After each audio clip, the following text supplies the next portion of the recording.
ça n'a jamais changé. Ce n'est pas quelque chose de moi. C'est une organisation qui est là, qui est au-dessus de moi. Ce n'est pas moi qui le décide.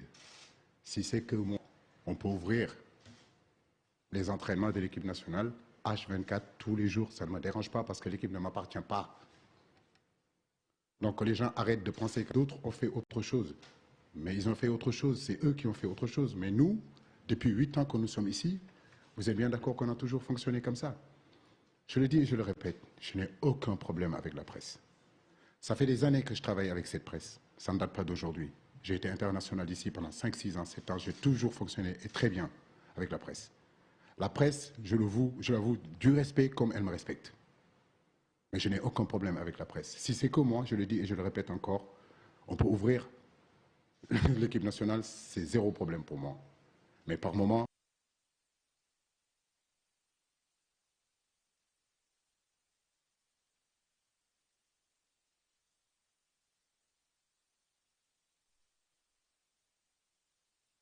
c'est encore une autre équipe et on n'a pas terminé de mettre cette stratégie en place et c'est aujourd'hui qu'on pouvait le mettre en place. Vous voulez que j'ouvre? C'est ça que vous voulez pour qu'on regarde nos stratégies? Non. J'en suis à ma 5e compétition et j'ai toujours collaboré avec vous tous ici. Tous ici, sans exception. Donc je suis vraiment étonné de cette question-là. Okay. Mais c'est une question, j'apprends. Bonjour, coach. Bonjour. Ma première question, c'est est-ce que vous êtes d'avis avec certains qui disent que le match le plus abouti que vous avez fait avec la sélection depuis que vous êtes à la tête de cette équipe, le 5 mars 2015, jusqu'à maintenant, c'était face au Brésil le 10 octobre 2019. La deuxième question, c'est est-ce que ça reste toujours dans votre corde d'imiter, par exemple, le Cameroun qui a battu le Brésil à la Coupe du Monde et récemment aussi le Maroc au mois de mars dernier. Merci. Merci beaucoup, Président. Oui, ça a été un très bon match. Je pense que tactiquement, on avait répondu, on avait préparé ce match-là à Singapour dans les meilleures conditions. Donc, on a pu le jouer et obtenir le match nul.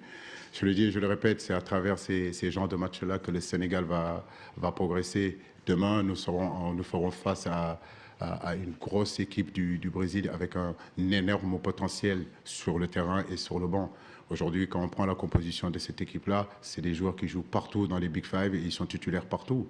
Mais je le dis, c'est notre axe de travail, c'est notre axe de progression.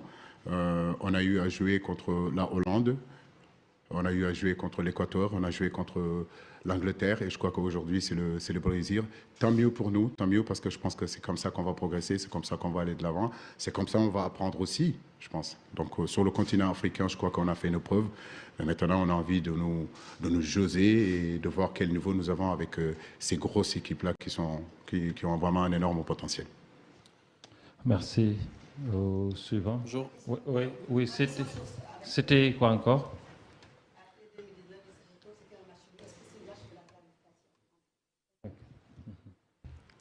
Je pense que ça veut dire décisif. Donc, ce n'est pas un match décisif, c'est un match amical. On joue contre une des plus grosses équipes du monde. Donc, voilà, c'est à nous de montrer qu'est-ce qu'on sait faire. C'est des jeux qu'on va jouer partout, mais nous aussi, je pense qu'on a du répondant. Il y a des jeux qui sont là et ils sont prêts. Et je pense que demain, le Sénégal est prêt pour faire face à cette équipe brésilienne. Ce que je peux dire aussi, c'est des matchs que toujours aiment jouer et je pense que les boys sont prêts. Suivant.